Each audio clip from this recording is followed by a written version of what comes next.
This question.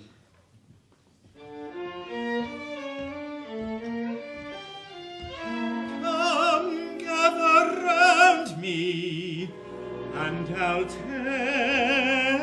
you.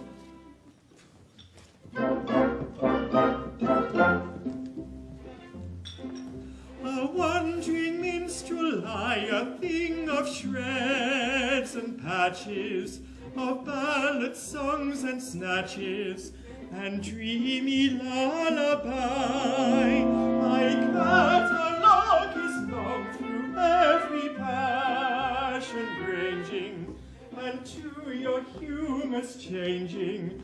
How tune my supple song, how tune my supple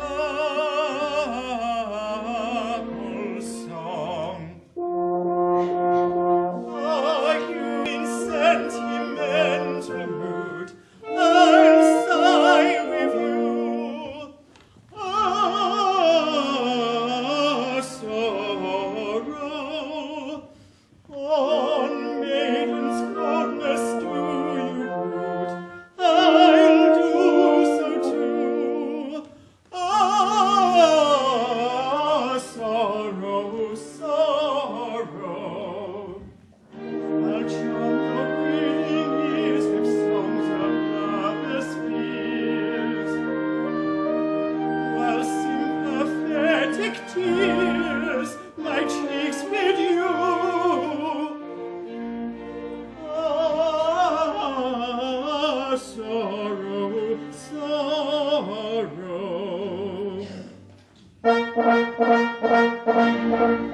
But patriotic sentiment is wanted.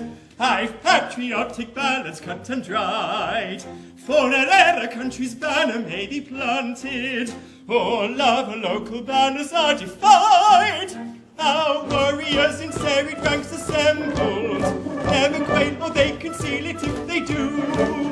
And I shouldn't be surprised if nations tremble before the mighty troops, the troops of Titty-Boo. I shouldn't be surprised if nations tremble with alarm before the mighty troops, the troops of Titty-Boo. And if you call for a song of the sea, we'll heave the capstan around, with a yo-heave-ho and a windy squee, her anchors a trip and her helms a lee, hurrah for the homeward bound. Ho-ho-heave-ho, hurrah for the homeward bound. To lay aloft in a howling breeze may tickle a landsman's taste, but the happiest a sailor sees is when he's down at an inland town with his Nancy on his knees. Yo-ho! And his arm around her waist. And when the capstan off we go, as fiddlers rings us round, with yo-heave-ho and a rum below, hurrah for the homeward bound. With yo-heave-ho and a rum below, yo-ho, heave-ho, yo-ho, heave-ho, heave-ho, heave-ho, yo-ho.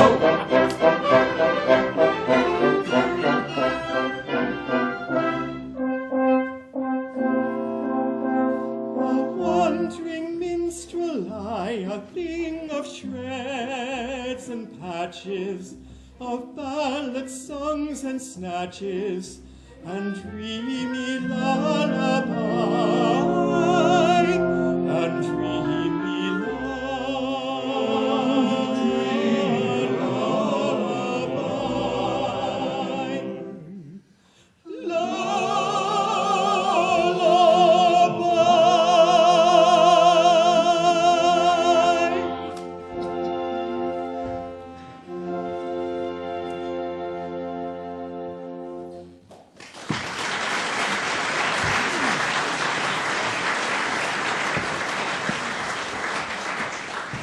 And what may be your business with Yum Yum? I'll tell you. A year ago, I was a member of the Titty-Boo Town Band. It was my duty to take the cap round for contributions. Whilst discharging this delicate office, I saw Yum Yum. We loved each other at once, but she was betrothed to her guardian, Coco, a cheap tailor, and I saw that my suit was hopeless. Overwhelmed with despair, I quitted the town. Judge then of my delight when I heard, a month ago, that Coco had been condemned to death for flirting. I hurried back at once in the hope of finding Yum Yum at liberty to listen to my protestations. It is true that Coco was condemned to death for flirting, but he was reprieved at the last moment and raised in rank to the exalted rank of Lord High Executioner, under the following remarkable circumstances.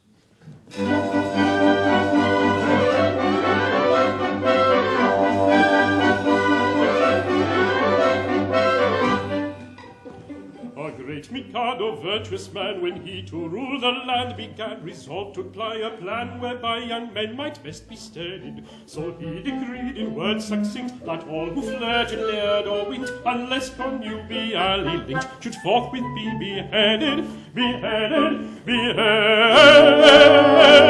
should forthwith be beheaded.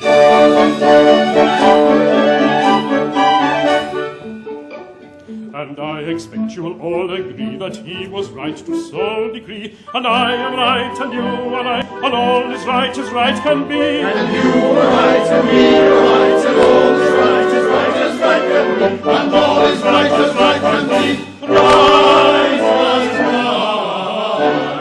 right can be.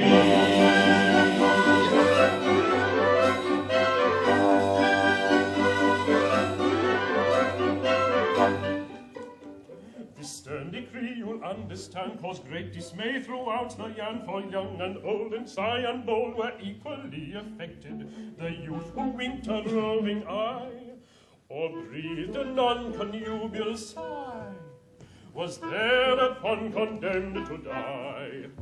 He usually objected. He usually objected.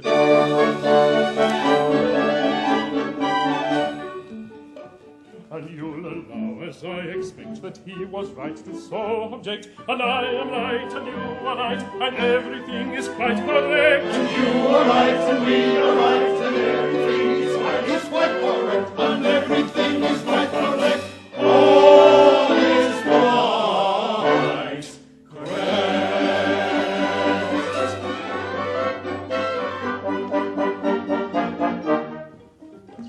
And so we straight let out on bail a convict from the county jail, whose head was next on some pretext condemned to be mown off, and made him headsman, for we said, who's next to be decapitated cannot cut off another's head until he's cut his own off, until he's cut his own off.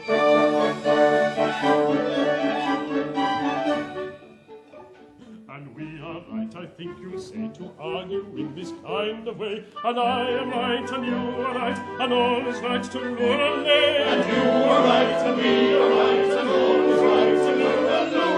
And I am right, and we are right, and all is right.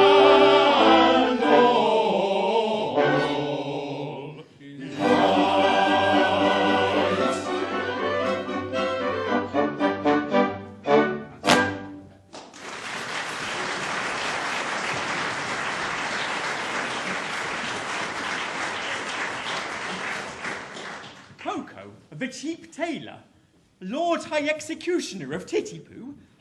But that's the highest rank a citizen can attain. It is. Gracious Mikado being seeing no moral difference between the dignified judge who condemns a criminal to die and the industrious mechanic who carries out the sentence, has rolled the two posts into one, and every judge is now his own executioner. But how good of you, for I see that you are a nobleman of the very highest rank, to condescend to tell all this to me, a mere strolling minstrel. Don't mention it. I am, in point of fact, a particularly haughty and exclusive person of pre-Adamite ancestral descent. You will understand this when I tell you that I can trace my ancestry back to a protoplasmal primordial atomic globule. Consequently, my family pride is inconceivable. I can't help it.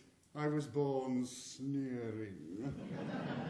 But I struggle to overcome this defect. Oh, I mortify my pride continually.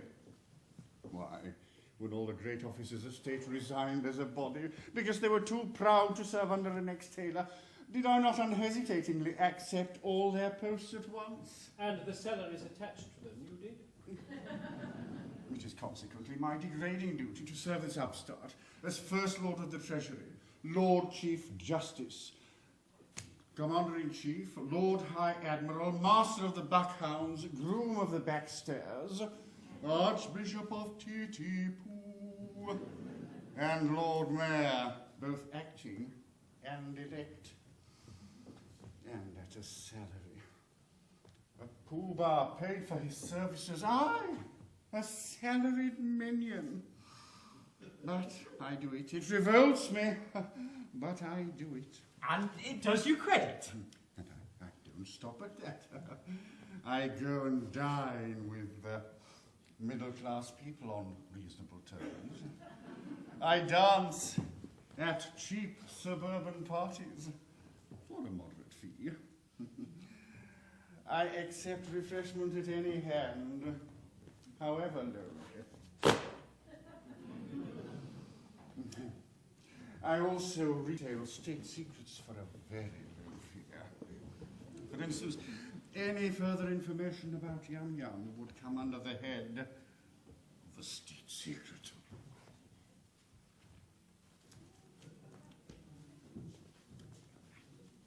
Another insult. And I think a light one.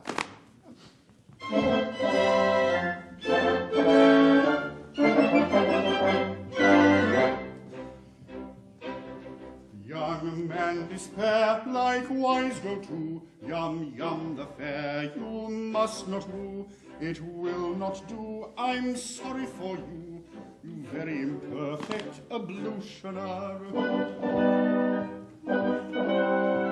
This very day from school, Yum Yum will wend her way and homeward come, with a beat of drum and rum-tum-tum, to wed the Lord High Executioner.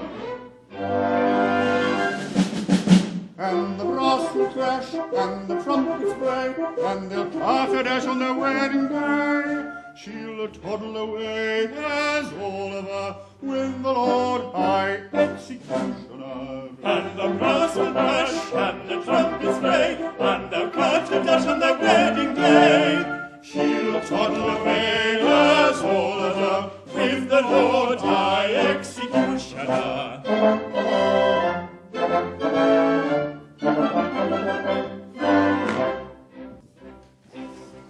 It's a hopeless case, as you may see, and in your case away I flee. But don't blame me, I'm sorry to be of your pleasure a diminutioner.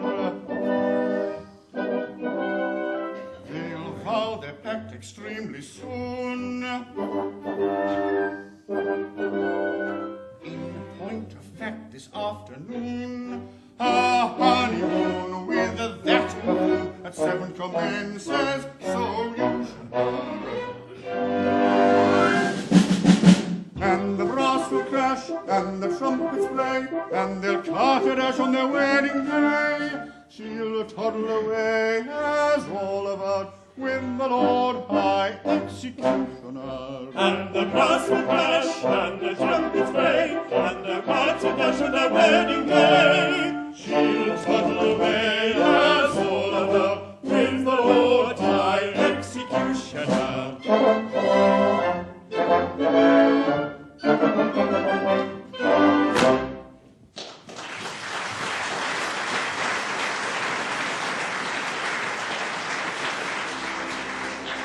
And have I journeyed for a month or nearly to learn that Yum Yum, whom I love so dearly, this day to Coco is to be united. The fact appears to be as you've recited. But here he comes, equipped as suits his station. He'll give you any further information.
Taken from the county jail by a set of curious chances, liberated then on bail, on my own recognizances, wafted by a favouring gale, as one sometimes is in trances, to a height few can scale, save by long and weary dances, surely never had a mail, save in such like circumstances, so adventurous a tale that would rank with most romances.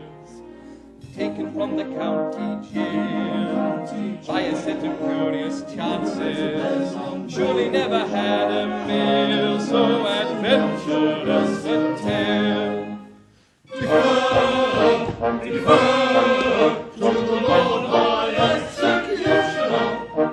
Defer, defer to the noble Lord, to the noble Lord High Executioner. Bow down to the Lord High Executioner. Defer, defer to the noble, noble Lord, the High Executioner.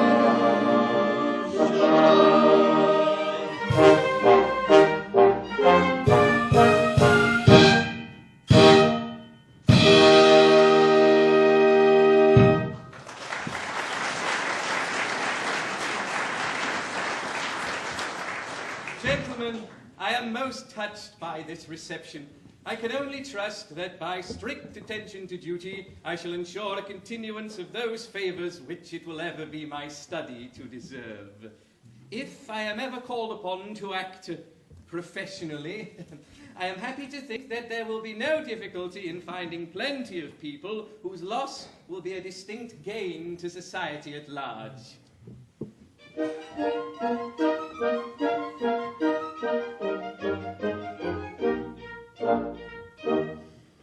As someday it may happen that a victim must be found, I've got a little list of society offenders who might well be underground and who never would be missed. There's the terrible expenses fiddling culture secretary who got off with the meagre fine and weak apology. The members of the UKIP, EDL and BNP, and anyone made famous by reality TV. The pub philosopher and the inherent chauvinist, they'd none of them be missed. He's got them on the list, He's got them on the list, and none of them be missed, and none of them be missed. There's the TV chef whose swearing turns the air accord on blue, and the street illusionist, I've got him on the list. The guests on morning chat shows and all their presenters too, they never would be missed. The government backbencher whose experience is for show, who wouldn't know a hippopotamus from his elbow. The teenagers with iPods always blaring in their ear, all despots, tosspots, terrorists, presenters of Top Gear, and that modern fraud, the overpraised conceptual artist. I don't think he'd be missed. I'm sure he'd not be missed. He's got them on the list, and none of them be missed, and none of them be missed. Now I think that you'll agree that I have saved the best till last. Let me indulge my vice, and I'd behead 'em twice.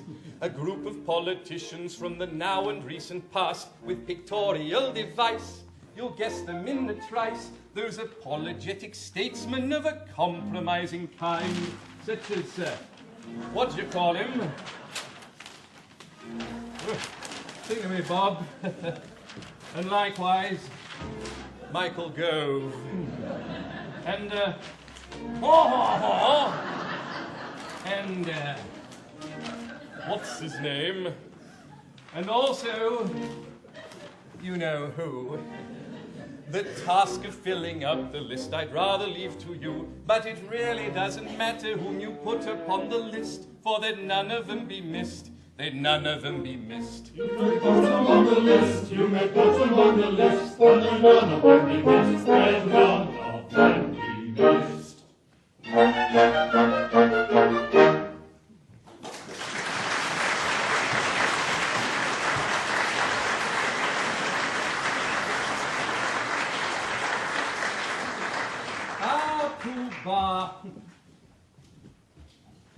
It seems that the festivities to accompany my approaching marriage must last a week. I should like to do it handsomely, and I want to consult you as to the amount I ought to spend upon them. Certainly. In which of my capacities? First Lord of the Treasury, Attorney General, Lord Chamberlain, Chancellor of the Exchequer, Privy Purse, or Private Secretary? Suppose we say private secretary. Oh, well, speaking as your private secretary, I would say that as the city will have to pay for it, don't stint yourself. Do it well. Exactly, as the city will have to pay for it. That is your advice. As private secretary, of course, you will understand that as Chancellor of the Exchequer, I am bound to see that due economy is observed. Oh, but you just said, don't stint yourself, do it well. As private secretary. Now you say due economy must be observed. Ah, Chancellor of the Exchequer. I see. Come over here where the Chancellor can't hear us.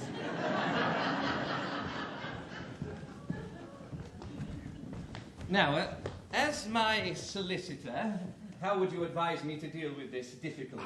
Now, speaking as your solicitor, I would have no hesitation in saying, chance it. Thank you. I will. Yes, if it were not that as Lord Chief Justice, I am bound to see that the law isn't violated. I see. Come over here where the Chief Justice can't hear us. Now, as First Lord of the Treasury... As First Lord of the Treasury, I could propose a special vote which would cover all expenses. If it were not that as Leader of the Opposition it would be my duty to resist it tooth and nail. But then, as Paymaster General, I could so cook the accounts that as Lord High Auditor I would never discover the fraud. But then, as Archbishop of Titipu, it would be my duty to denounce my dishonesty and give myself up into my own custody as First Commissioner of Police. That's extremely awkward. I don't say that all these distinguished gentlemen couldn't be squared. But it is only right to tell you that they would not be sufficiently degraded in their own estimation unless they were to be insulted with a considerable bribe. The matter shall have my careful consideration, but my bride and her sisters approach, and any little compliment on your part, such as an abject grovel in a characteristic Japanese attitude, would be esteemed a favour. No money, no grovel.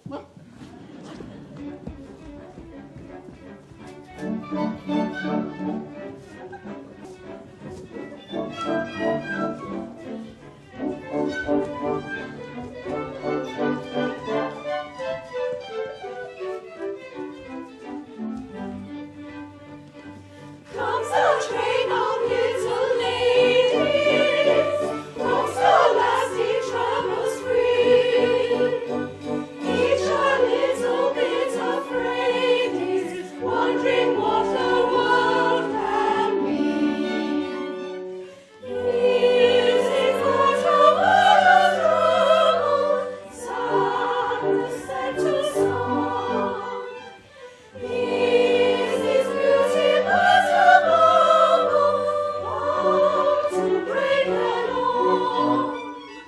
Are its palaces and pleasures, are its pleasures sunsets that fade, and the glory of its treasure, its shadow of shame, and the glory of its treasure, shadow of a shame, shadow of a shame.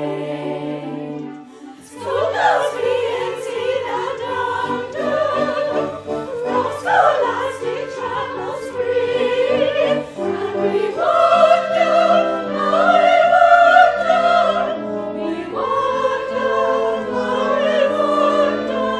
what on earth the world can be, what on earth the world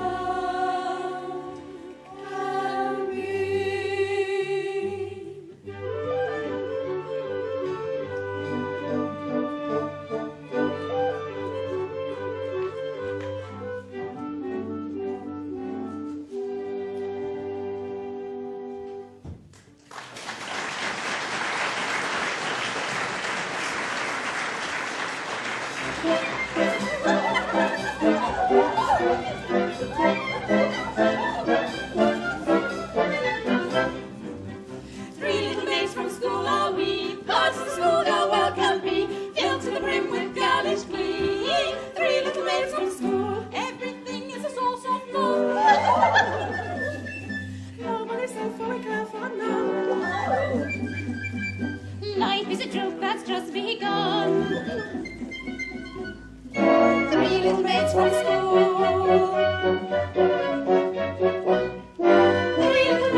resolutely sung the three little maids from school.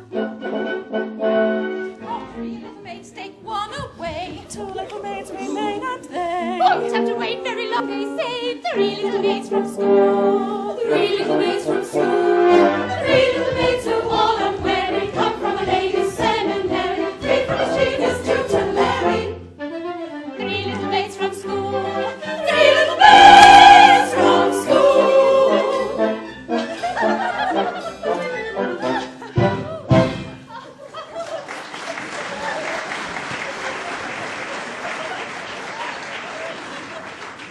At last, my bride that is to be.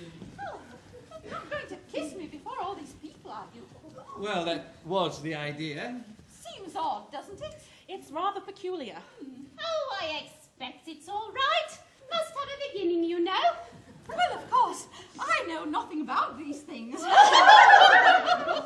I've no objection, if it's usual. Oh, it's quite usual, I think. Eh, Lord Chamberlain? I have known it done. Oh, thank goodness that's over.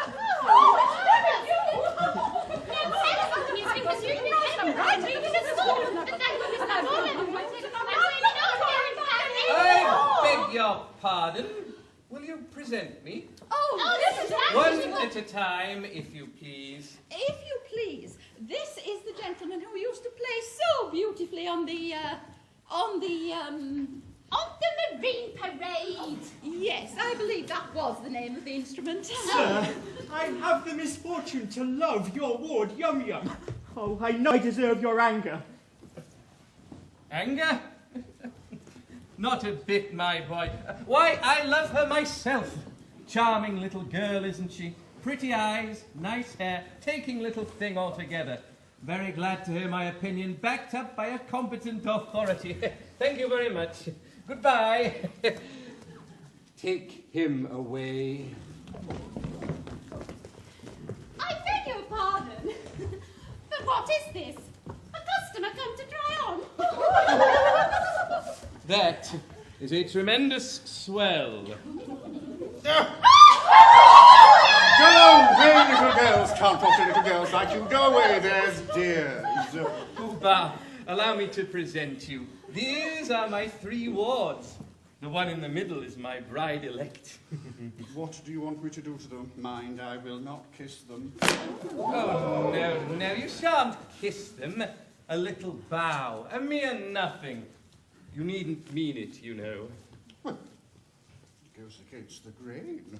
These are not young ladies, they are young persons. Come now, make an effort. There's a good nobleman. Well, I shan't mean it. How do you do, little girls? How do you do? Oh, my protoplasma ancestor. That's very good. I see nothing to laugh at. It is very painful for me to have to say, how do you do, little girls? How do you do to young persons? I am not in the habit of saying, how do you do, little girls? How do you do to anyone below the rank of a stockbroker? Don't laugh at him. He can't help it. He's under treatment for it. Never mind them. They don't understand the delicacy of your position. We know exactly how delicate that is, don't we? I should think we do. How a nobleman of your importance can do it at all is something I never can, never shall understand.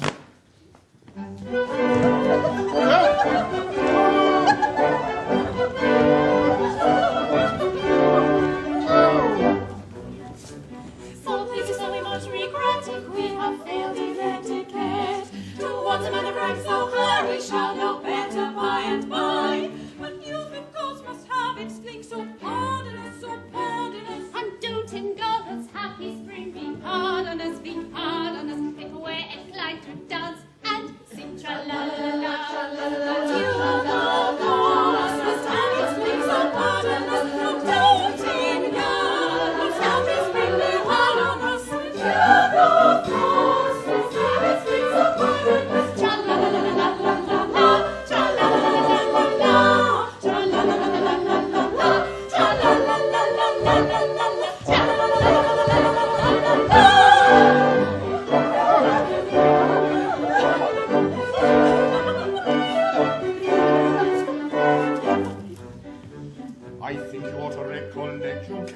show too much respect towards the high titled few, but nobody does, and why should you?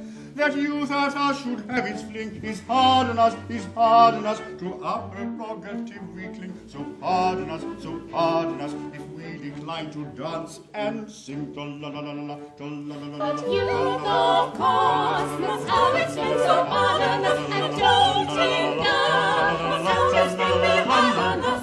You, of course, must always fling, so pardon us. Tra-la-la-la-la-la-la, tra-la-la-la-la-la.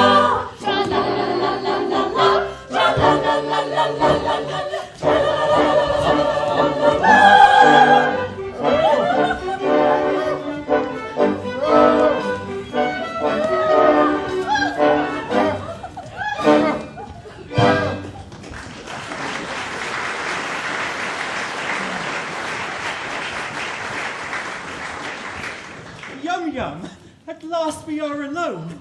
I have sought you night and day for 3 weeks in the belief your guardian was beheaded. And I find you about to be married to him this afternoon. Alas, yes. But you do not love him. Alas, no. Modified rapture. Then why do you not refuse him? But what good would that do? He's my guardian and he wouldn't let me marry you. But I would wait until you were of age.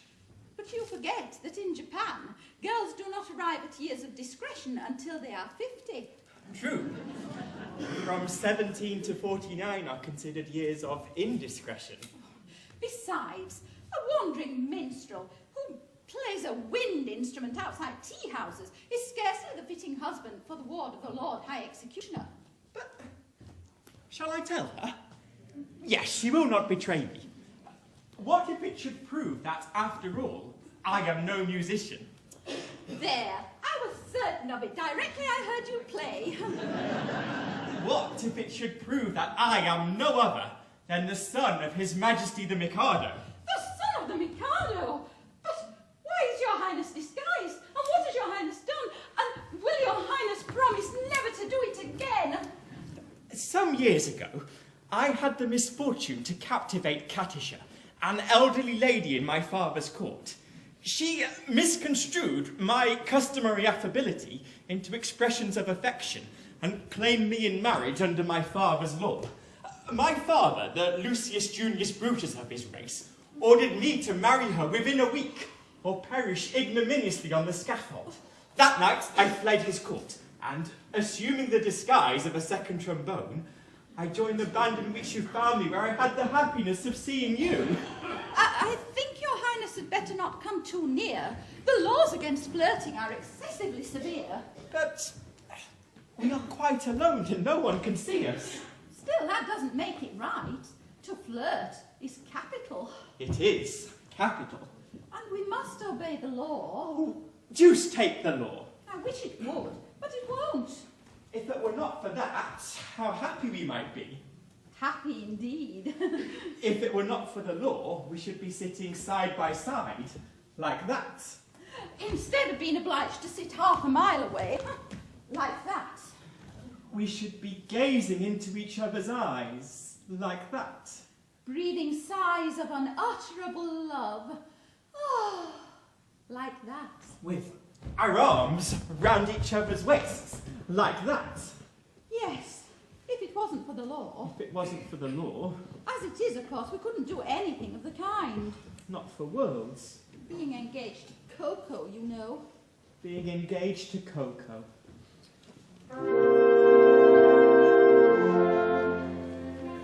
Were you not to Coco plighted, I would say in tender tone, loved one, let us be united, let us be each other's own. I would merge your rank and station, worldly sneers are naught to us, and to mark my admiration, I would kiss you fondly thus.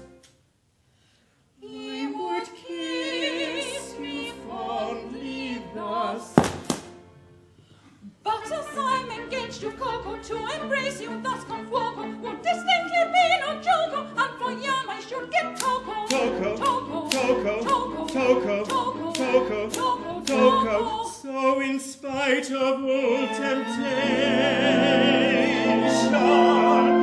such a demon not disguise, and on no consideration will I kiss you fondly thus. Will I kiss you fondly thus? Let me make it clear to you, this is what I'll never do. This, oh this, oh this, oh this, this is what I'll never, never do. This, oh this, oh this, oh this, this is what I'll never do. I'll never do. Oh this,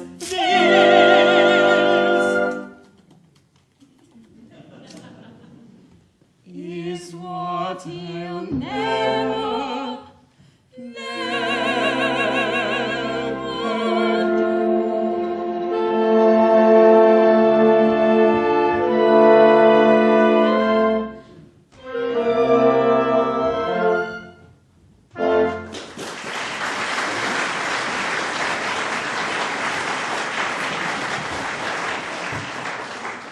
There she goes.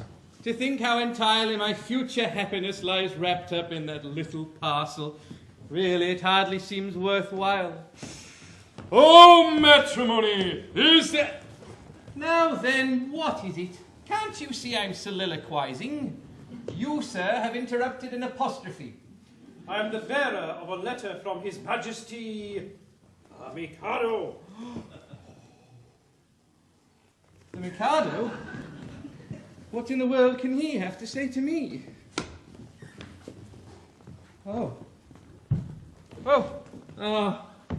Here it is at last. I thought it would come sooner or later. The Mikado is struck by the fact that no executions have taken place in Titipu for a year, and decrees that unless somebody is beheaded within 1 month, the post of Lord High Executioner will be abolished, and the city reduced to the rank of a village. Oh, but that will involve us all in irretrievable ruin. Oh, yes, there is no help for it. I shall have to execute somebody at once. The only question is, who shall it be? Well, it seems unkind to say so, but as you're already under sentence of death for flirting, everything seems to point to you. To me? What are you talking about? I can't execute myself. Why not? Why not? Well, in the first place, self-decapitation is an extremely difficult, not to mention dangerous thing to attempt. And in the second, well, it's suicide. And suicide is a capital offence. That is so, no doubt. We might reserve that point. True, it could be argued 6 months hence before the full court. Besides, I don't see how a man can cut off his own head. A man might try. Even if he only succeeded in cutting it half off, that would be something. It would be taken as an earnest of his desire to comply with the imperial will. No. Pardon me, but there I am adamant. As official headsman, my reputation is at stake, and I can't consent to embark upon a professional operation unless I see my way to a successful result. This professional conscientiousness is all very well for you, but it places us in a very awkward position. My good sir, awkwardness of your position is grace itself when compared to that of a man engaged in the act of cutting off his own head. But unless you can obtain a substitute. Oh, a substitute? Oh, certainly. Nothing easier. Pooh-Bah, I appoint you Lord High Substitute. Oh, I should be delighted. Such an appointment would realize my fondest hopes. But no, at any cost I must set bounds to my insatiable ambition.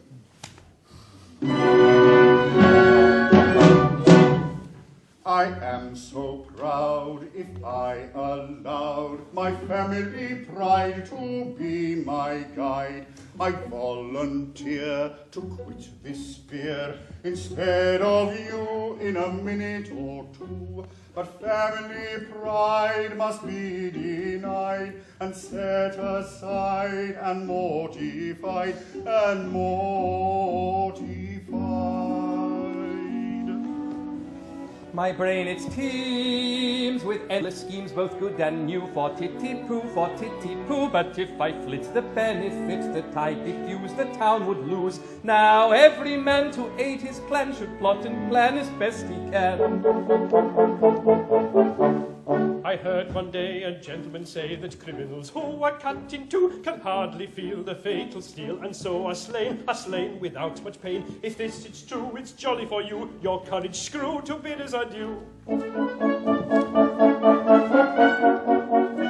I am so proud. My brain it teems with endless my family pride will be my But pride. if I flit the benefits that I diffuse, the town would lose. Now Now every man to aid his clan should plot and plan as best he can. And so, although I'm ready to go, yet recollect what disrespects did I neglect to thus effect this aim direct. So I object. And so, although I wish to go, and greatly pine to brightly shine and take the line of a hero fine, with grief combined, I must decline. And go and show both friend and foe how much you dare. I'm quite aware it's your affair, yet I declared I'd take your share, but I don't much care. I must, So I object. Your share, but I don't. So I object. Your So share, I object. I So I object. So I object. To sit in solemn silence in a dull dark dock, in a pestilential prison with a lifelong lock, awaiting the sensation of a short, sharp shock from a cheap chippy chopper on a big black block. To sit in solemn silence in a dull dark dock, in a pestilential prison with a lifelong lock, awaiting the sensation of a short, sharp shock from a chippy chopper on a big black block. A dull dark dock, a lifelong lock, a short, sharp shock, a big black block. To sit in solemn silence in a pestilential prison and awaiting the sensation from a chippy chopper on a big black block.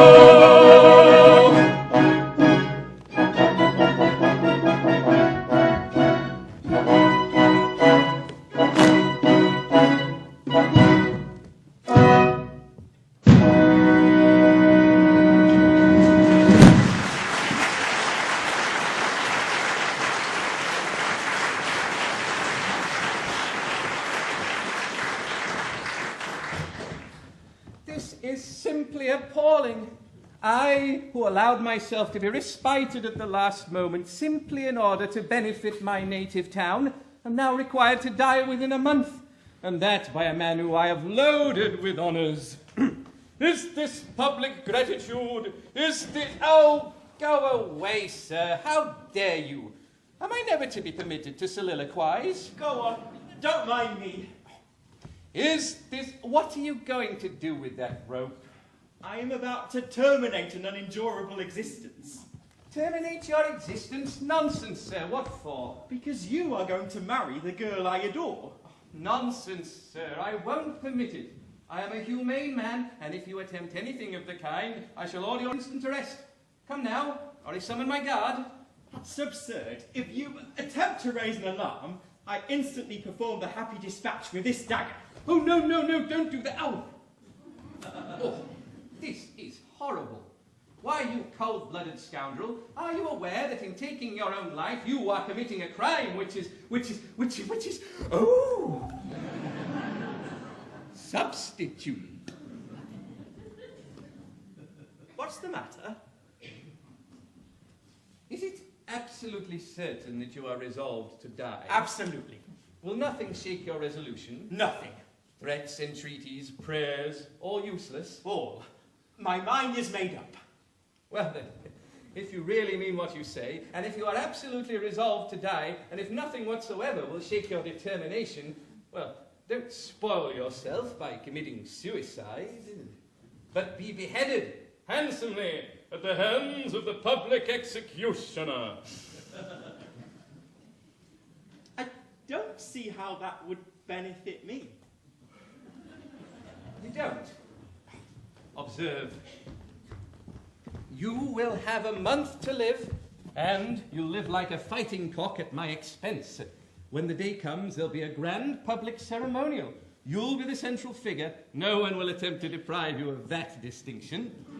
There'll be a procession, bands, dead march, bells tolling, all the girls in tears, yum, distracted.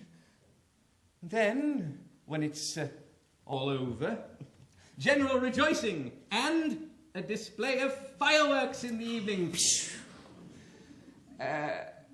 You won't see them, of course, but they'll be there all the same.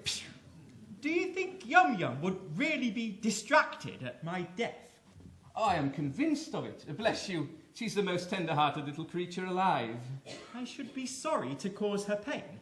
Perhaps, after all, if I were to withdraw from Japan and travel in Europe for a couple of years, I might contrive to forget her. I don't think you could forget Yum Yum so easily. After all, what is more miserable than a love-blighted life? True. Life without Yum Yum? Why, it seems absurd.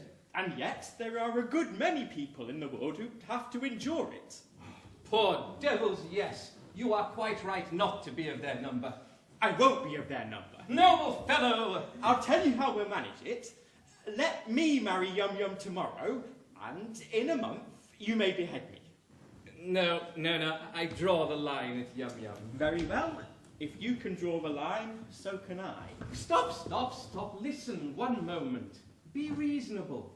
How can I consent to you marrying Yum Yum when I'm going to marry her myself? My good friend, she'll be a widow in a month. You can marry her then. Well, yes, I quite see that, but dear me, my position during the next month will be most unpleasant. Most unpleasant. Not half so unpleasant as my position at the end of it. Well, yes, but dear me, I agree. After all, it's only putting off my wedding for a month. But you won't prejudice her against me, will you? She's been educated to be my wife. She's been taught to regard me as a wise and good man. Now, I shouldn't like her views on that point disturbed. Trust me, she shall never learn the truth from me.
Punctually appear. Congratulate me, gentlemen, I found a volunteer.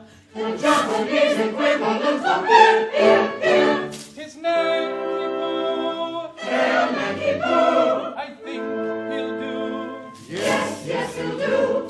He yields his life if I'll Yum Yum surrender. Now I adore that girl with passion tender, and could not yield her with the ready will, nor her a lot, if I did not adore myself with passion tender still, with passion tender still. Ah, yes, he loves himself with passion tender still. Take her.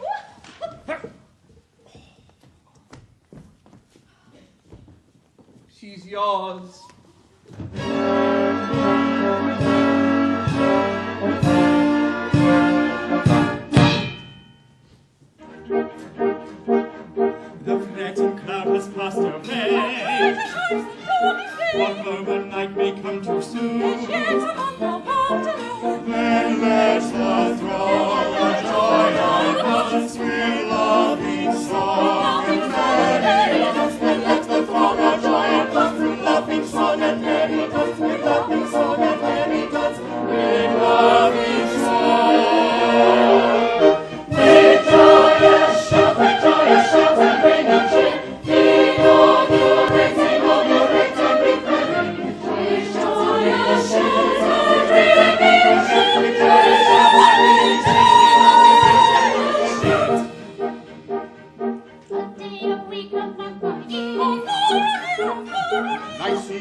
night comes much too soon. In the peaceful honeymoon. Then let the throng our joyous dance with laughing song and merry dance. Then let the throng our joyous dance with laughing song and merry dance. With laughing song and merry dance. With laughing song. With joyous shout and ringing cheer. In all good race, in all good race, and victory. Joyous shouts and ringing shouts and ringing cheer. Joyous shouts and ringing cheer. Laughing song, merry dance, with laughing song and merry dance. As in a month you've got to die, if Coco tells us true, 'twere empty compliment to cry long life to Nanky Poo. But as 1 month you have to live as fellow citizen, this toast with 3 times 3 will give long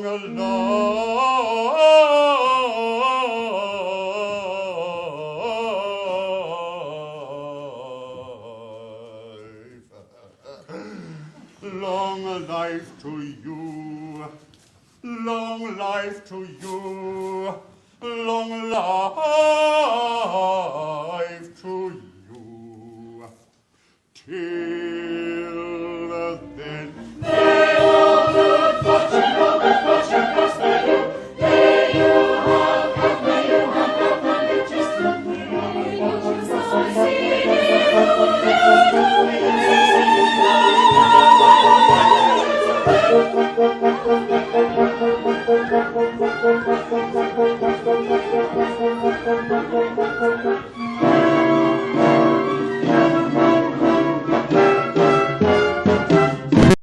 Your rebels, cease, assist me, all of you.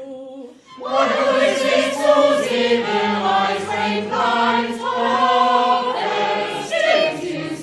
I claim my perjured lover, Nanky Poo. A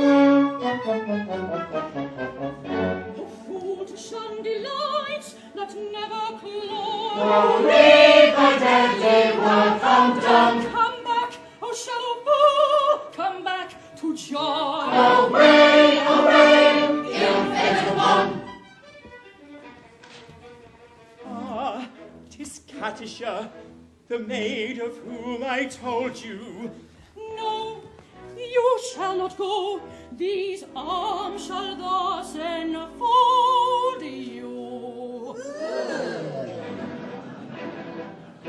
O fool that fleest my hallowed joys, O blind that seest no equipoise, O rash that judgest from half the whole, O beast that grudgest love's lightest dole, thy heart unbind, O fool, O blind, give me my place, O rash, O base. Thy heart unbind, give me my place, O fool, O blind, O rash, O base. Thy heart unbind, give me my place. Each is thy bride, restore her face. O fool, O blind, O rash, O base.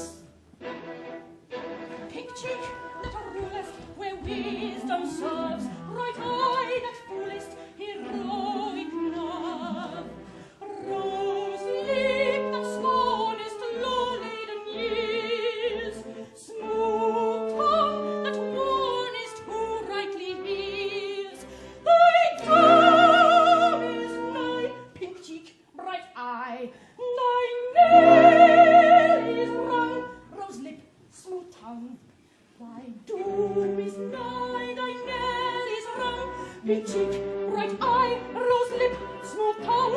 Thy doom is nigh, thy knell is rung. With true heart till thy knell is rung.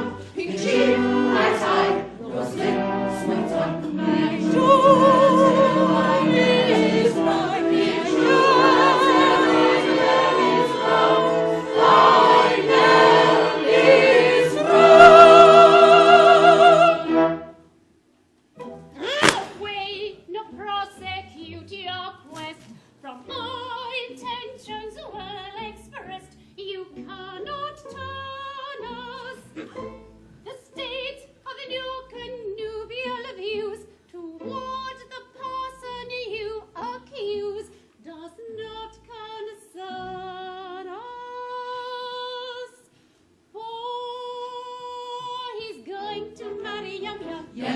Mikado and the great Perico all will be merry. I think you had better succumb. Come. And join our expressions of glee. On this subject we pray you be dumb. You'll find there are many who wait for a penny. The one you'll get is mum. There's lots of good fish in the sea. On this subject we pray you be dumb. We think you had better succumb. Come. You'll find there are many who wait for a penny, who wait for a penny. There are lots of good fish in the sea. There are lots of good fish in the sea. There's lots of good fish in the sea.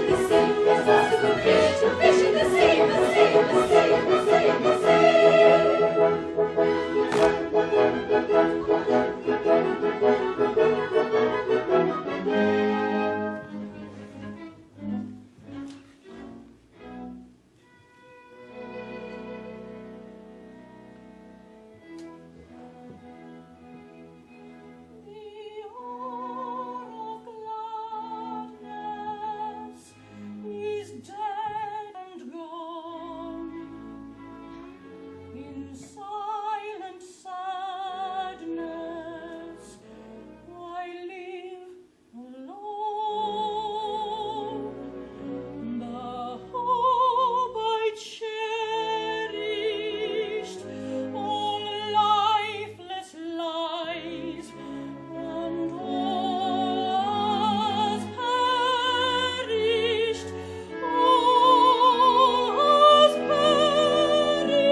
One, this insult you shall rue. In vain for mercy, on your knees you'll sue.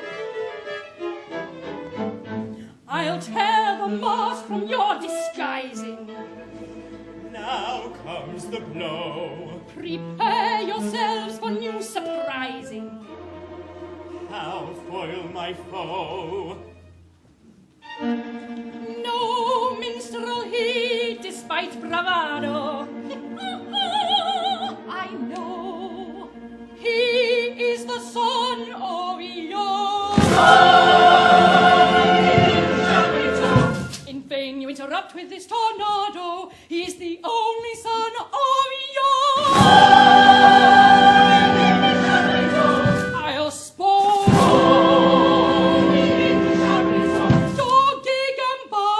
he is the son of yours, the son of yours.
attractive than anyone else in the whole world.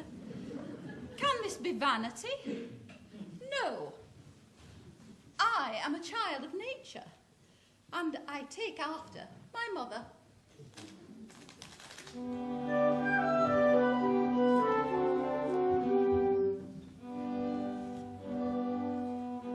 The sun whose rays are all ablaze with ever-living glory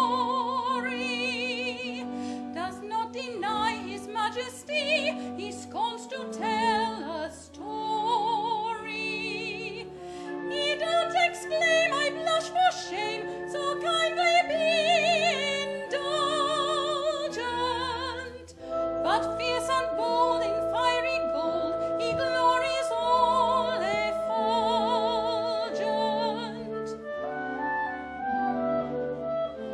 Ah, pray make no mistake, sky, we're very wide awake, the sun and I. Oh, pray make no mistake, we are not shy, we're very wide awake, the sun and I.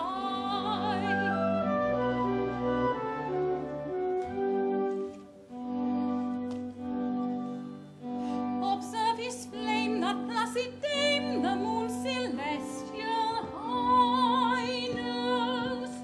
There's not a trace upon her face of diffidence or shyness. She borrows light that through the night mankind may all acclaim her.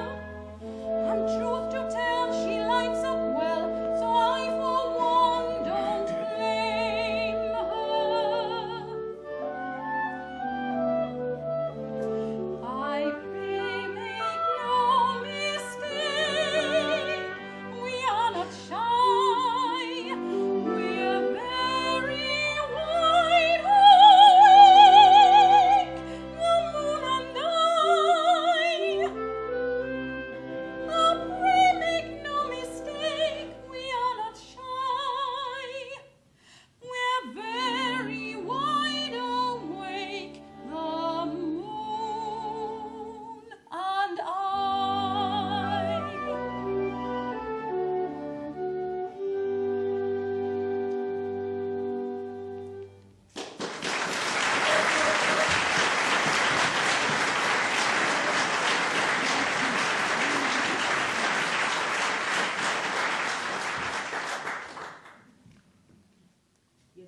Yes, everything seems to shine upon me. I am to be married today to the man I love best in the whole world. And I believe I am the very happiest girl in Japan. The happiest girl indeed, for she is indeed to be envied who has attained happiness in all but perfection. All but perfection? Well, dear, it can't be denied, but the fact that your husband is to be beheaded in a month is, in its way, a drawback. Well, it does seem to take the top off it, you know. I don't know about that. It all depends. Well, at all events, he will find it a drawback. Not necessarily. Bless you. It all depends. I think it very indelicate of you to refer to such an incident at such a time as this. If my marriage is to be cut short in a month, well, can't you let me forget it? Yum in tears, and on her wedding morn. Yes, they've been reminding me that you're to be beheaded in a month. Yes, we've been reminding her that you're to be beheaded. It's true, you know. You're to be beheaded. How some bridegrooms would be depressed by this sort of thing. A month? Well, what's a month? These divisions of time are purely arbitrary. Who says 24 hours make a day? There's a popular impression to that effect. Then we'll efface it. Let's call each second a minute, each minute an hour, each hour a day, and each day a year. At that rate, we've about 30 years of married happiness before us. And at that rate, this interview has already lasted for 4 hours and 3/4.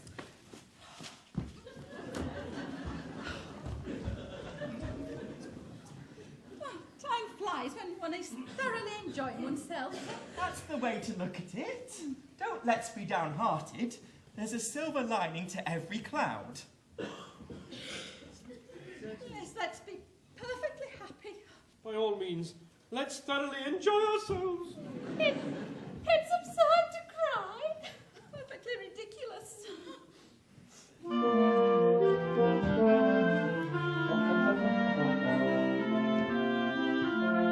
Brightly dawns our wedding day. Joyous are we give thee greeting, with our hearts thou fleeting. Fickle moments, prithee stay. Fickle moments, prithee stay.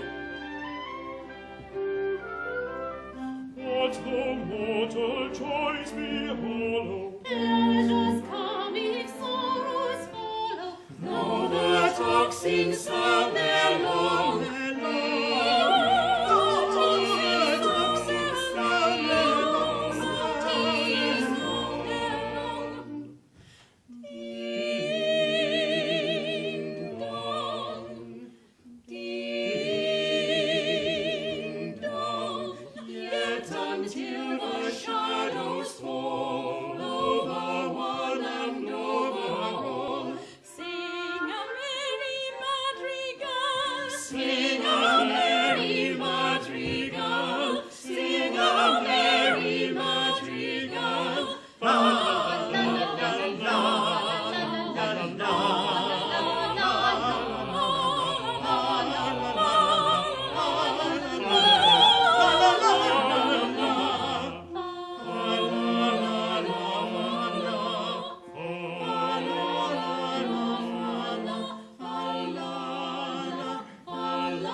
sundown is near, till the sundown is near.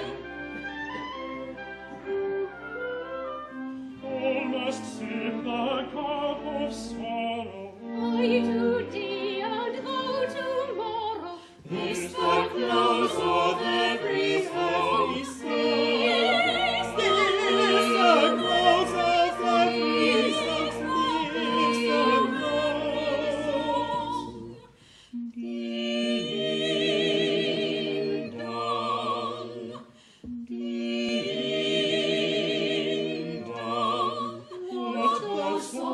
Shadows fall, sooner, later, overgrown. Sing a merry madrigal. Sing a merry madrigal. Sing a merry madrigal. La la la la la la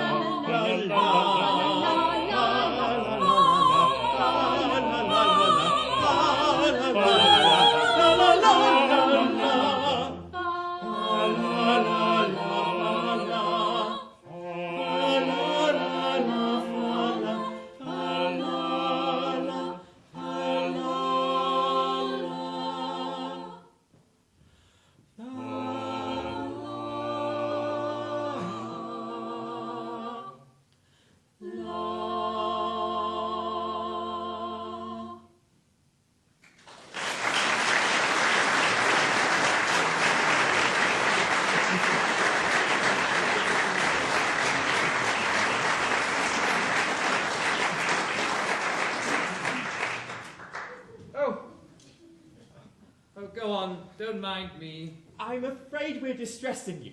Never mind, I must learn to bear it. Only please do it by degrees. Begin by putting your arm around her waist. There, let me get used to that first. Oh, wouldn't you like to retire? It must be distressing you to see us so affectionate together. No, I must get used to it. Now oblige me by allowing her head on your shoulder. Like that? I'm much obliged to you. Now, kiss her. Oh! Oh! Thank you. It's simple torture. Come, bear up. It's only for a month. Oh, no. It's no use deluding oneself with false hope. What do you mean? My child, my poor child. How shall I break it to her? My little bride that was to have been. Was to have been? Yes. You never can be mine. Oh, I'm so glad. I have just ascertained that by the Mikado's law, when a married man is beheaded, his wife is... Buried alive? Buried alive! It's a most unpleasant death. But who did you get this from? Oh, Pooh Bah, and Pooh Bah. They're my solicitors. Pooh Bah. But they may be mistaken. Oh, so I thought. So I consulted the Attorney General, the Lord Chief Justice, the Master of the Rolls, the Judge Ordinary, and the Lord Chancellor. They're all of the same opinion. Never knew such unanimity on a point of law in all my life. Stop a bit. This law has never been put in force. Not yet, no. You see, flirting is the only crime punishable by decapitation, and married men never flirt. Of course they don't. I quite forgot that. Well, I suppose I may take it that my dream of happiness is at an end. Well, darling, you see, when I said that I would marry you, I had no idea, pet, that I would have to be buried alive in a month. Nor I. It's the very first I've heard of it. It, makes a difference, doesn't it? It does make a difference, of course. You see, burial alive, it's such a stuffy death. I call it a beast of a death. You see my difficulty, don't you? Yes, and I see my own. If I insist on you carrying out your promise, I doom you to a hideous death. And if I release you, you marry Coco at once. Here's how they do, if I marry you. When your time has come to perish, then the maiden whom you cherish must be slaughtered too. Here's how they do, here's how they do. Here's a pretty mess, in a month or less. I must die without a wedding, let the bitter tears I'm shedding witness my distress. Here's a pretty mess, here's a pretty mess. Here's a state of things, to her life she clings. Matrimonial devotion doesn't seem to suit her notion, burial it brings. Here's a state of things, here's a state of things. With a passion that's intense we worship and adore, but the laws of common sense we oughtn't to ignore. If what they say is true, 'tis death to marry you. Here's a pretty state of things, here's a pretty howdy-do. Here's a pretty state of things, a pretty state of things. Here's a howdy-do, Here's a howdy-do. for if what I say is true, I cannot marry you. Here's a pretty, pretty state of things. Here's a pretty howdy-do.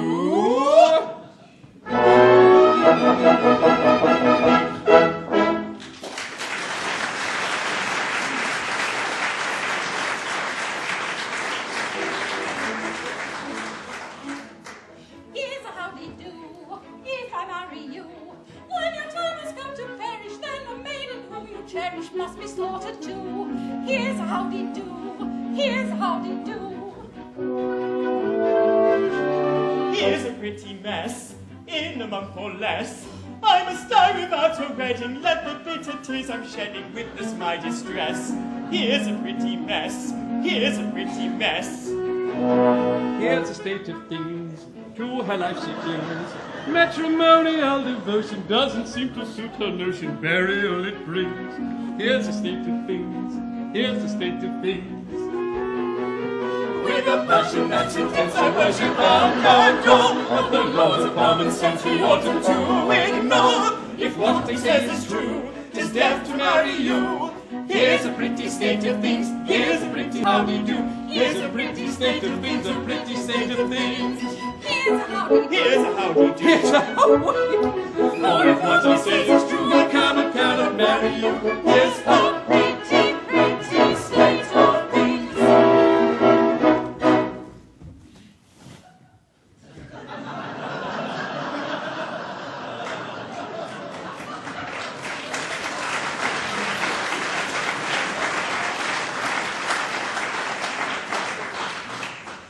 Here's a pretty howdy-do.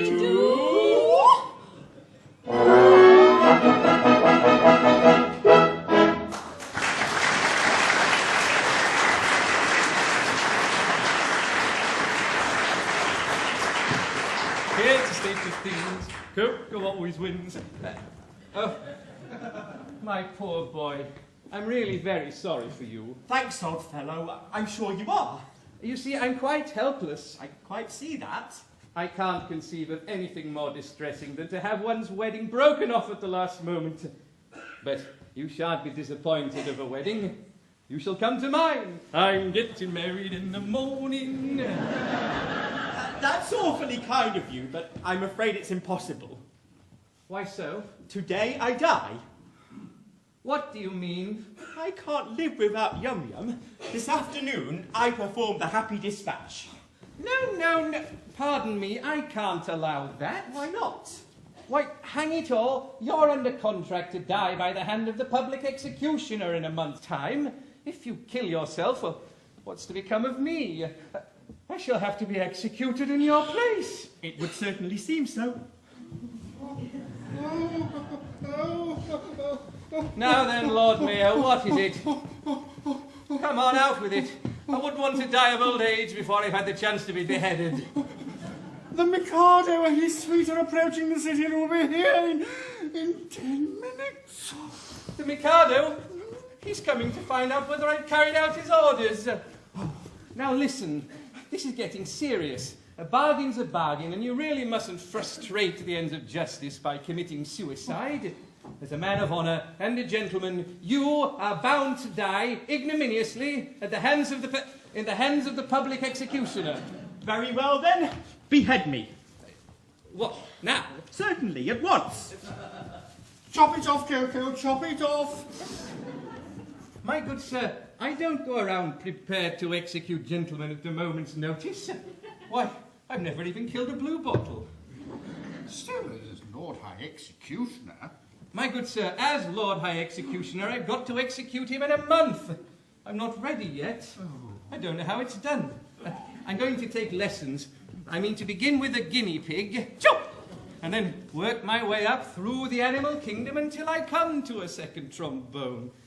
Why, you don't suppose that, as a humane man, I'd have accepted the post of Lord High Executioner if I did not believe the duties were purely nominal. Oh, I can't kill you. I can't kill anyone. I can't kill anybody. Come, my poor fellow. We all have unpleasant duties to discharge at times. After all, what is it? If I don't mind, why should you? Remember, sooner or later it must be done. Must it? I'm not so sure about that. What do you mean? Well, why should I kill you when making an affidavit that you've been executed will serve just as well? After all, here are plenty of witnesses. The Lord Chief Justice, the Lord High Admiral, the Commander-in-Chief, the Secretary of State for the Home Department, the First Lord of the Treasury, and the Chief Commissioner of Police. But where are they? Well, there they are. And they'll all swear to it, won't you? Am I to understand that all of us high officers of state are required to perjure ourselves to ensure your safety? Why not? You'll be grossly insulted as usual. Oh, very good. Will the insult be cash down or at a date? It will be a ready money transaction. Oh, very good. It'll be a useful discipline. Very good. Name your fiction and I'll endorse it. Family pride. How do you like that, me buck? But I tell you that life without Yum Yum... Oh, Yum Yum, Yum Yum. Bother Yum Yum. Commissioner, go and fetch Yum Yum, will you? Here. take Yum Yum and marry Yum Yum, only please go away and never come back again. Ah, here she is now. Yum Yum, are you particularly busy? No, not particularly. You've got 5 minutes to spare. Yes. Well, then go with His Grace, the Archbishop of Titipu, and he'll marry you at once. Oh, but if I'm to be buried alive... No questions, please. Just do as I say, and Nankipu will explain all. But one moment! Not for worlds! Here comes the Mikado now, no doubt to ascertain whether I've obeyed his decree. And if he finds you alive, I'm going to have great difficulty in persuading him I've beheaded you. Oh, close thing that. So here he comes.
From every kind of man obedience I expect. I'm the Emperor of Japan. And I'm his daughter-in-law elect. He'll marry his son, he's only got one, to his daughter-in-law elect. My nature is love and light, my freedom from all defect. He's insignificant quite compared with his daughter-in-law elect. Bow, bow to his daughter-in-law elect. Bow, bow to his daughter-in-law elect.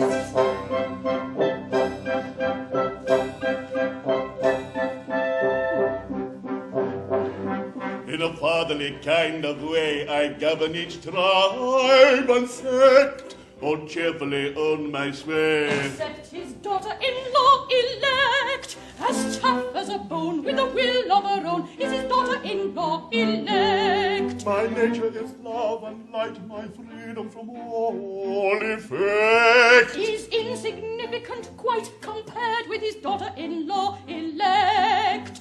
Bow, bow to his daughter-in-law elect. Bow, bow to his daughter-in-law elect.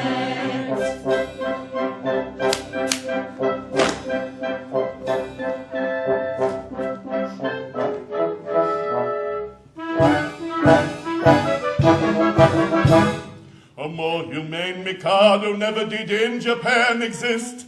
To nobody's second I'm certainly reckoned a true philanthropist.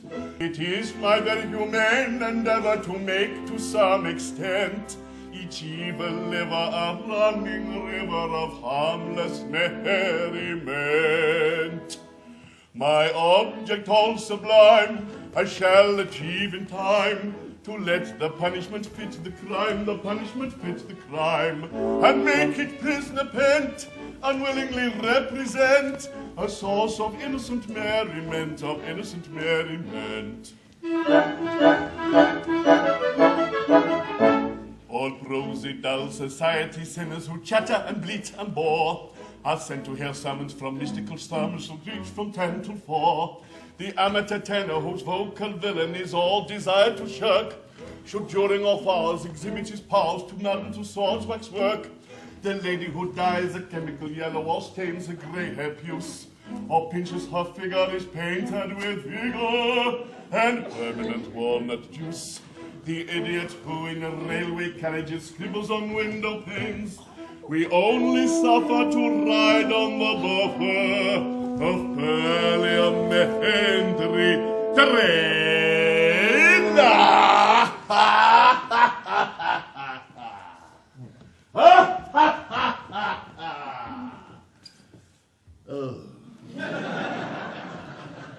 My object all sublime I shall achieve in time, to let the punishment fit the crime, the punishment fit the crime, and make each prisoner pent, unwillingly represent a source of innocent merriment, of innocent merriment. His object all sublime he will achieve in time, to let the punishment fit the crime, the punishment fit the crime, and make each prisoner pent, unwillingly represent a source of innocent merriment, of innocent merriment.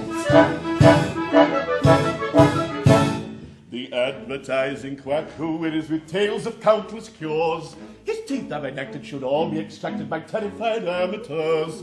The music hall singer attends a series of mass and fugues and ops, by marking to woven with Swan and Beethoven at classical Monday pops. The billiard sharp, whom anyone catches his doom's extremely hard, is made to dwell in a dungeon cell, on a spot that's always barred, and there he plays extravagant matches in pitiless finger stalls, on a cloth untrue, without withstand a cue, and elliptical Iliad Bola.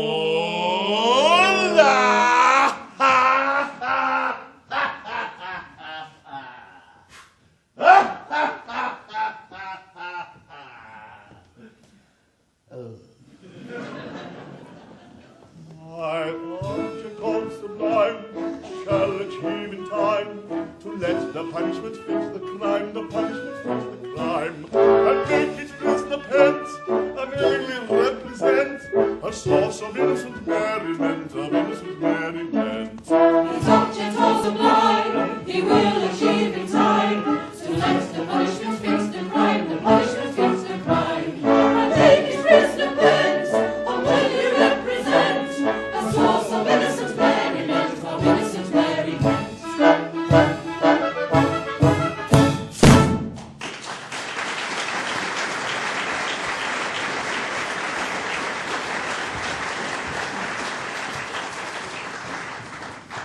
I am honored to be permitted to welcome your majesty.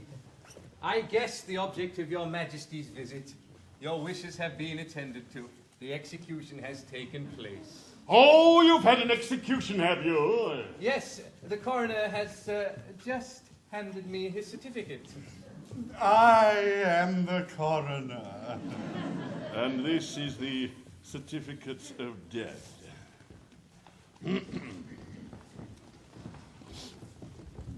At Stittypool, in the presence of the Lord Chief Justice, Lord Chamberlain, Attorney General, Secretary of State to the Home Department, Lord Mayor, and groom of the second floor front. Oh, they were all there, Your Majesty. I counted them myself. A very good house. I wish I had been in time for the performance. A tough fellow he was, too. A man of gigantic strength. His struggles were terrific. It was really a remarkable scene. Describe it.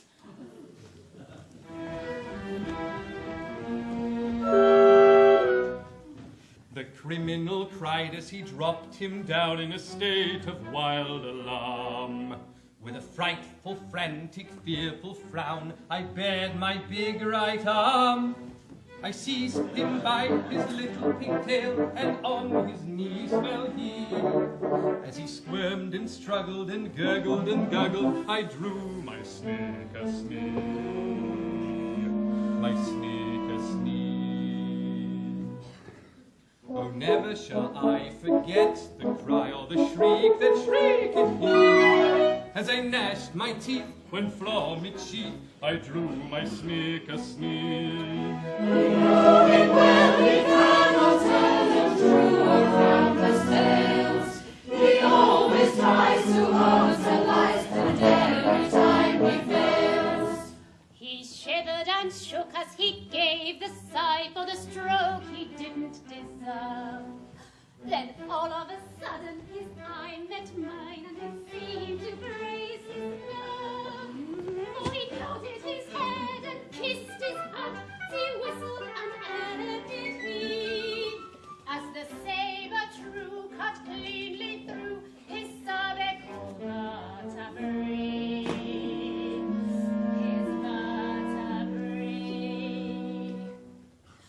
and fans and parade. A beautiful maid is a cheering sight to see.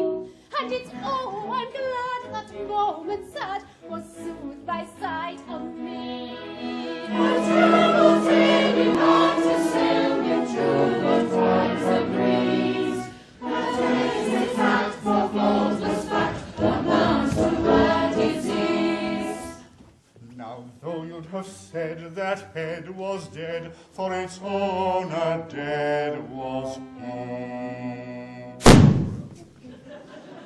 It stood on its neck with a smile well bred, and bowed 3 times to me.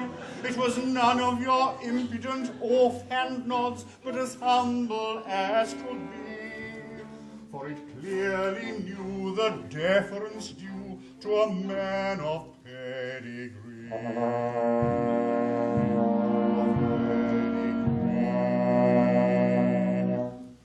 And its oh, I vow, this deathly bow was a touching sight to see. Though trunkless yet, it couldn't forget the deference due to me. His haughty youth, he speaks the truth whenever he finds it base. And in this case it all took place exactly as he says. Exactly as he says.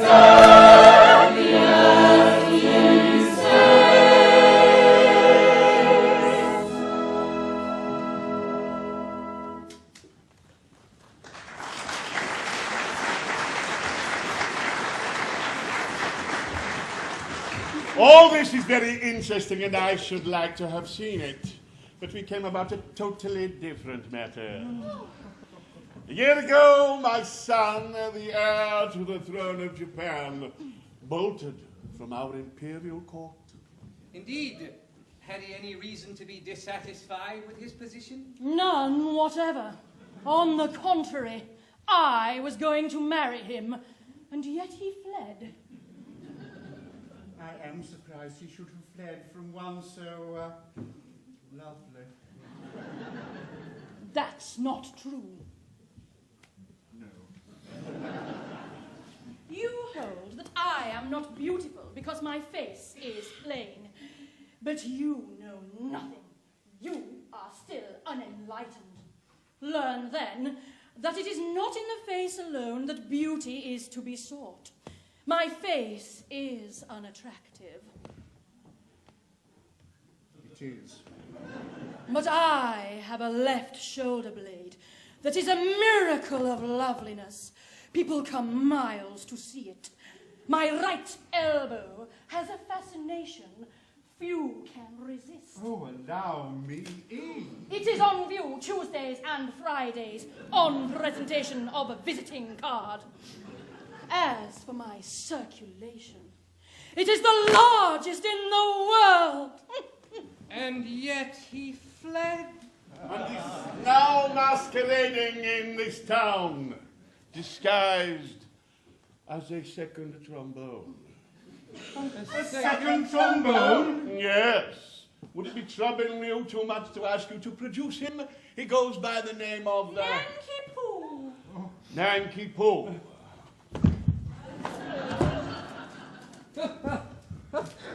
It's quite easy.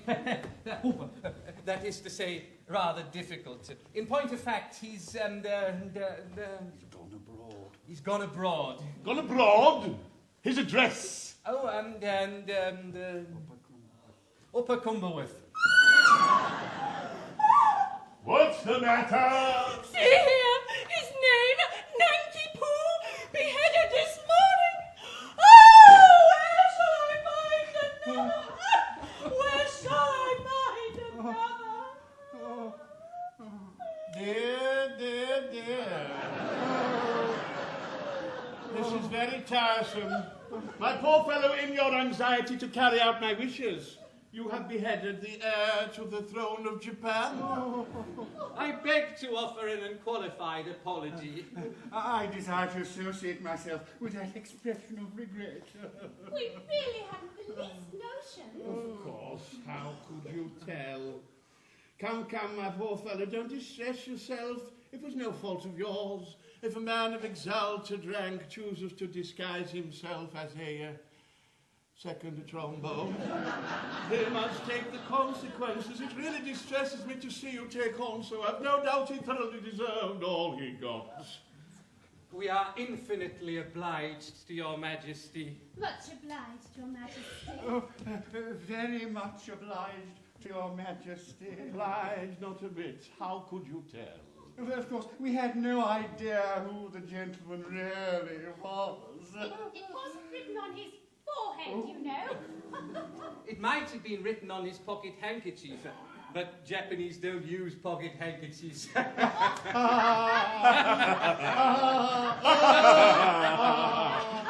I forget the punishment for compassing the death of the heir apparent.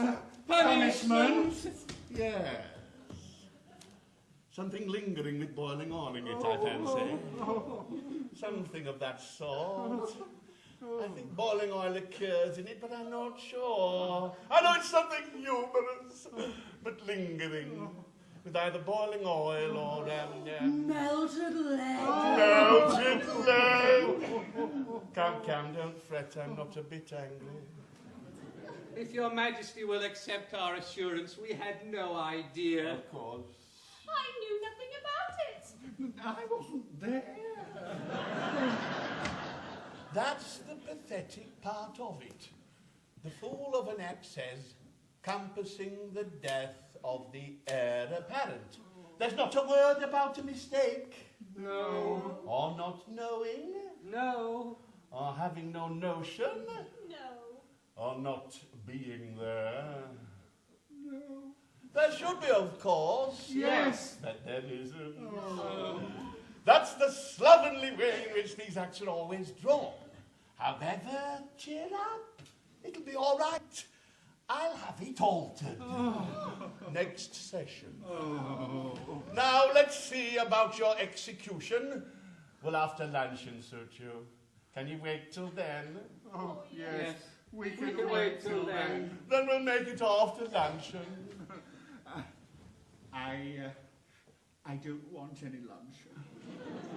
I'm really very sorry for you all. But it's an unjust world, and virtue is triumphant only in theatrical performances. See how the fates their gifts allot. For A is happy, B is not, yet B is worthy, I dare say, of more prosperity than A. Is B more worthy? I should say he's worth a great deal more than A. Yet A is happy, oh so happy, laughing ha ha, chuffing ha ha, nectar quaffing ha ha ha, ever joyous, ever gay, happy and deserving, ever joyous, ever gay, happy and deserving.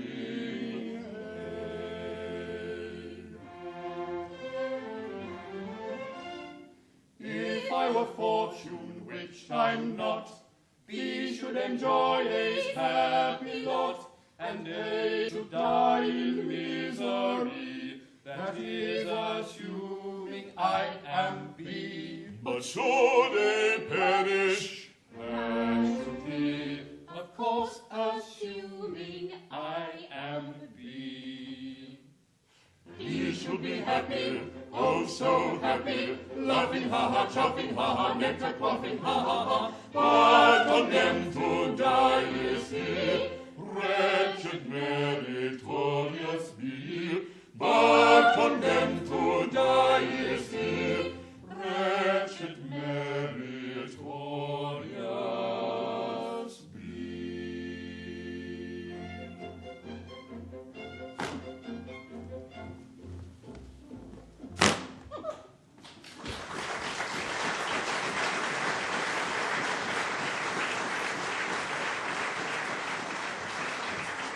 Well, here's another fine mess you've gotten me into.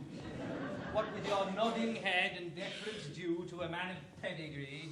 merely corroborative detail intended to give artistic verisimilitude to an otherwise bold and unconvincing narrative. Corroborative detail indeed, corroborative fiddlestick. Oh, you're no worse, you're no better than he is, what with your cock and bull story about catching his eye and whistling an air. But that's so like you. You must put in your oar. Well, what about you and your big right arm? Yes, and your snickersnee. Yes, well, never mind about that now. There's only one thing to be done. Nanki Poo hasn't even started yet. He must come to life at once. Ah, here he is now.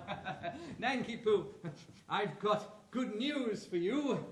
You're reprieved. Yay! Oh, but it's too late now. I'm a dead man and I'm just off on my honeymoon. Nonsense! A terrible thing has happened. It seems that you're the son of the Mikado. Yes, but that happened some time ago. Is this any time for airy persiflage? Your father is here, and with Katisha. My father? And with Katisha? He wants you particularly. So does she. Oh, but he's married now. But bless my heart, what's that got to do with it? Katisha claims me in marriage, but I can't marry her because I'm already married. Consequently, she will insist on my execution, and if I'm executed, my wife must be buried alive. You see our difficulty. Yes. I don't know what's to be done. There's one chance for you. If you could persuade Katisha to marry you, she would have no further claim on me, and I could come back to life without any fear of being put to death. I'll marry Katisha. I really think it's the only course. But my good girl, have you seen her? She's something appalling. Oh, that's just her face. She has a left elbow which people come miles to see. I am told that her right heel is much admired by connoisseurs. My good sir, I decline to pin my heart upon any lady's right heel. It comes down to this. While Katisha is single, I prefer to be a disembodied spirit. When Katisha is married, existence will be as welcome as the flowers in spring.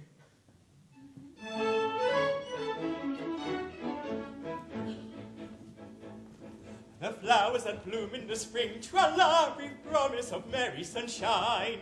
As we merrily dance and we sing, tra-la, we welcome the hope that they bring, tra-la, of a summer of roses and wine, of a summer of roses and wine.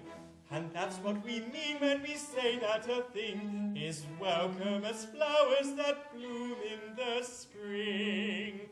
Tra-la-la-la-la, tra-la-la-la-la, the flowers that bloom in the spring.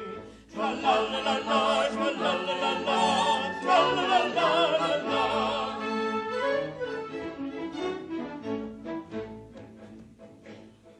The flowers that bloom in the spring, tra-la, have nothing to do with the case. I've got to take under my wing, tra-la, a most unattractive old thing, tra-la, with a caricature of a face, with a caricature of a face.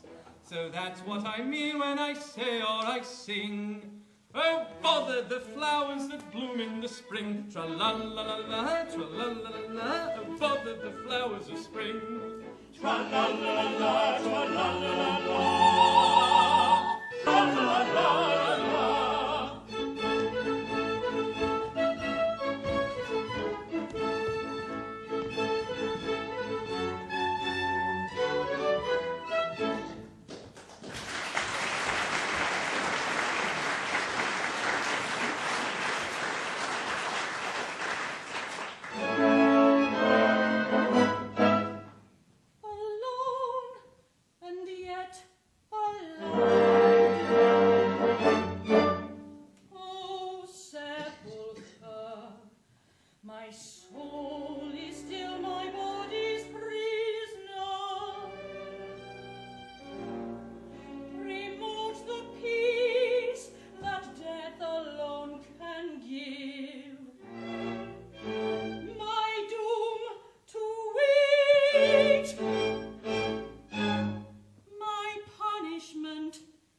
To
tyrant who robbed me of my love.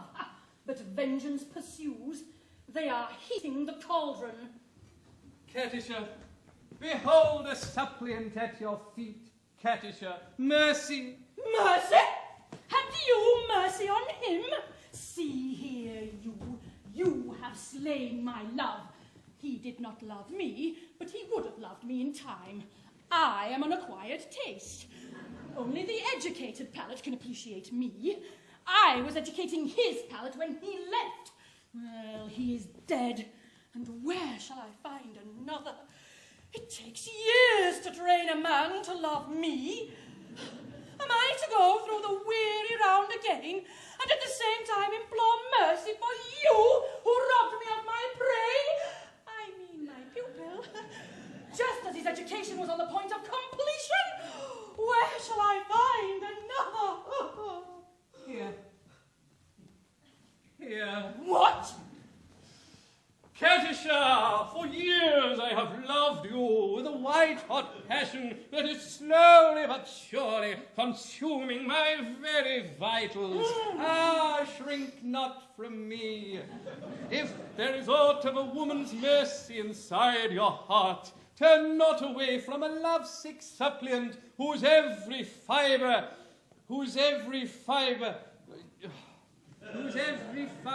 thrills at your tiniest touch. True it is that, under a poor mask of disgust, I have endeavoured to conceal a passion whose inner fires are boiling the soul within me. But that fire will not be smothered. It defies all attempts at extinction, and, breaking forth all the more eagerly for its long restraint, it declares itself in words that will not be weighed, that cannot be schooled, that should not be too severely criticized. Katisha, I dare not hope for your love, but I will not live without it. Darling.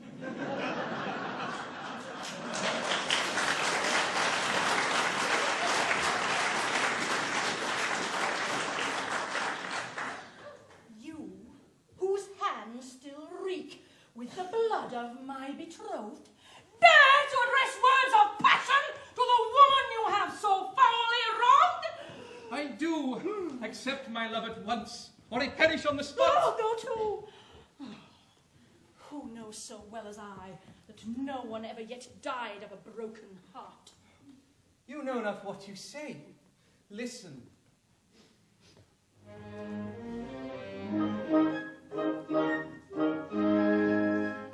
On a tree by a river, a little tomtit sang willow, tit, willow, tit, willow. And I said to him, Dicky bird, why do you sit singing willow, tit, willow, tit, willow? Is it failure of intellect, birdie, I cried, or a rather tough worm in your little inside? With a shake of his poor little head, he replied, oh, willow, tit, willow, tit, willow.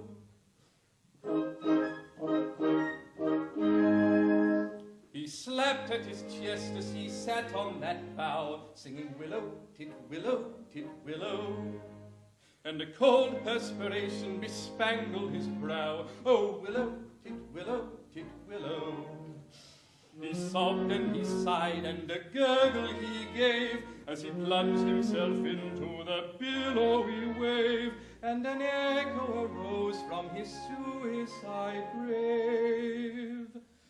Oh, willow, tit, willow, tit, willow.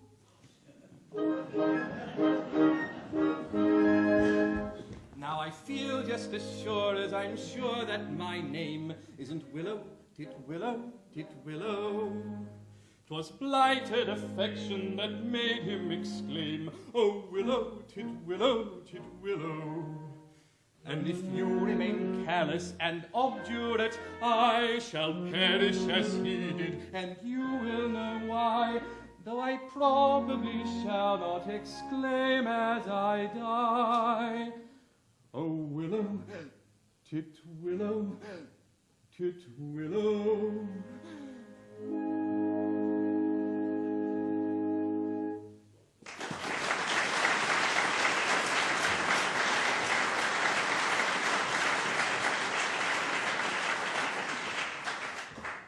Did he really die of love? He really did. All on account of a cruel little hen? Yes, Poor little chap. it's an affecting tale, and quite true. I knew the bird intimately. Did you? He must have been very fond of her. His devotion was something extraordinary. Poor little chap. And if I refuse you, will you go and do the same? At once. No, you mustn't. Anything but that.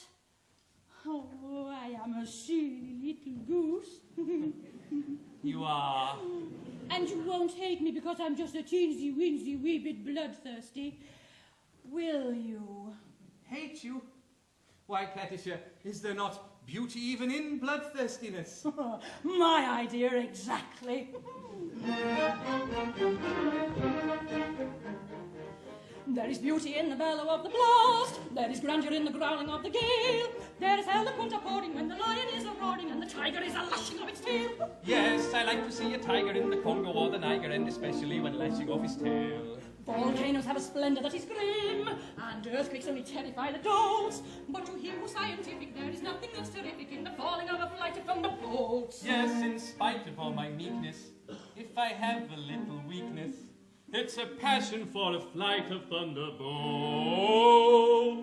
If that is so, sing very down, very intelligent, very arty, so on. Away we'll go and marry, no tardy, tarry till day is done.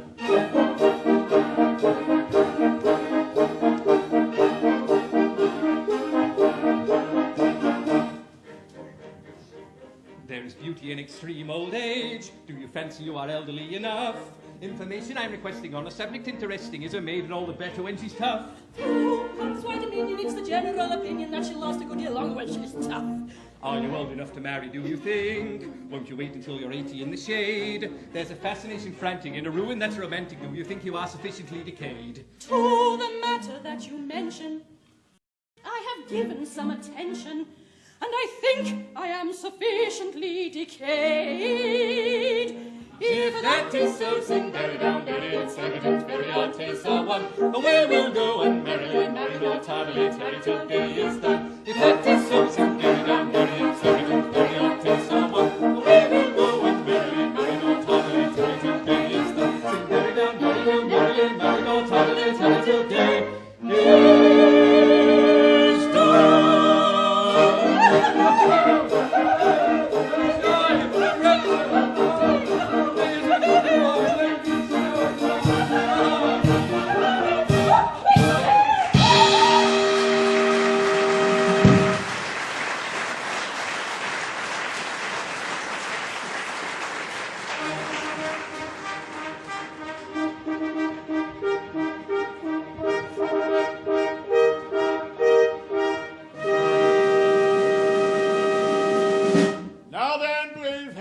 Capital lunch, and we're quite ready. Have all the painful preparations been made? Your Majesty, all is prepared. Then produce the unfortunate gentleman and his too well-meaning but misguided accomplices. Mercy! Mercy for Coco! Mercy for Pity Sing! Mercy even for Pooh Bah! I beg your pardon, I don't think I quite caught that remark. Mercy even for Pooh Bah. My husband that was to have been is dead, and I have just married this miserable object. I see. You've not been long about it. We were married in front of the registrar. I am the registrar. I see, but my difficulty is that as you have slain the heir apparent... The heir apparent is not slain. Bless my heart, my son. I'm your daughter-in-law, elected. Traitor! You have deceived me! Yes, I think you are entitled to a little explanation. But I think you would give it better whole than in pieces. Your Majesty, it's like this. I did stage that I had killed Nanki Poo. Yes, with most affecting particulars. Merely corroborative detail intended to give artistic verisimilitude. Will you refrain from putting in your oar? An unconvincing narrative. Your Majesty, it's like this. When Your Majesty says, let a thing be done, then it's as good as done. Practically it is done, because Your Majesty's word is law. Your Majesty says, kill a gentleman, and a gentleman is told off to be killed. Consequently, that gentleman is as good as dead. Practically, he is dead. And if he is dead, then why not say so? I see. Nothing could possibly be more satisfactory.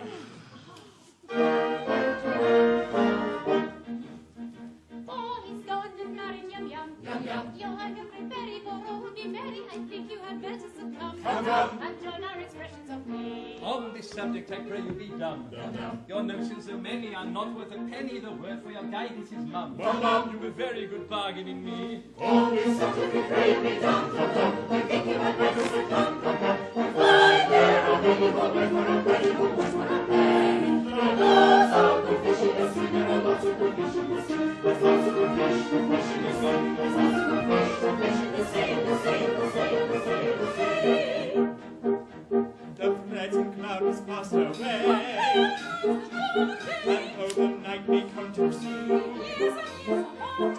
Then let us roll the joy and dance with laughing song and merry dance. Then let us roll the joy and dance with laughing song and merry dance. With laughing song and merry dance. With laughing song.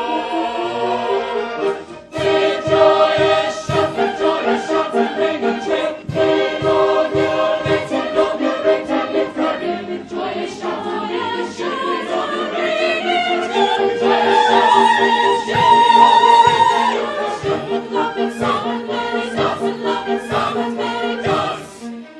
With song and dance.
Thank you.